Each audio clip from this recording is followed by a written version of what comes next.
সবাইকে প্রণাম। আজকে পঞ্চদশ অধ্যায়ের একদম শেষ শ্লোক, বিংশতি শ্লোকটা আজকে আপনাদের কাছে পাঠ করব। তার আগে আমি গুরু বন্দনা করে নিই। ওম গুরু ব্রহ্মা গুরু বিষ্ণু গুরুদেব মহেশ্বর গুরুরেব পরম ব্রহ্ম তস্मै শ্রী গুরবে নমঃ।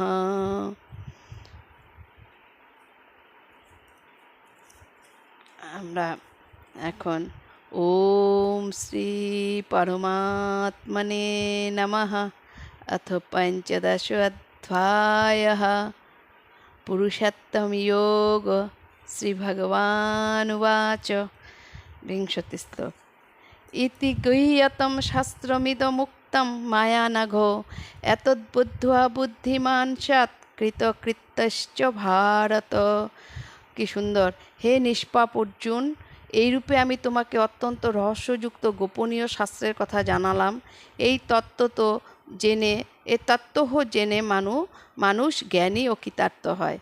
এই যে পুরুষোত্তম যোগের যে 19 নম্বর পর্যন্ত শ্লোক ভগবান বললেন যে এটা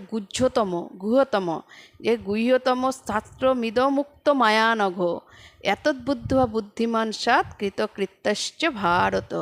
হে নিষ্পাপ অর্জুন, নিষ্পাপ বলল, এরূপে আমি তোমাকে রহস্য সম্পন্ন গোপন শাস্ত্রের কথা বললাম। এই যে শ্লোকগুলি আমাদেরকে বললেন, এগুলি যদি আমরা এই তত্ত্ব তো যদি মানুষ জানে এবং এই তত্ত্ব জেনে যে জ্ঞানী হয় এবং কৃতার্থ হয়, তুমিও সেটা হও। আমাদের সবাইকে তাই বললাম। ওম তৎসদিতি শ্রীমদ্ভগবদ্গীতাসু উপনিষৎসু ব্রহ্মবিদ্যায় যোগশাস্ত্রে শ্রীকৃষ্ণ অর্জুন সংবাদে পুরুষোত্তম যোগ নাম পঞ্চদশ অধ্যায়ঃ।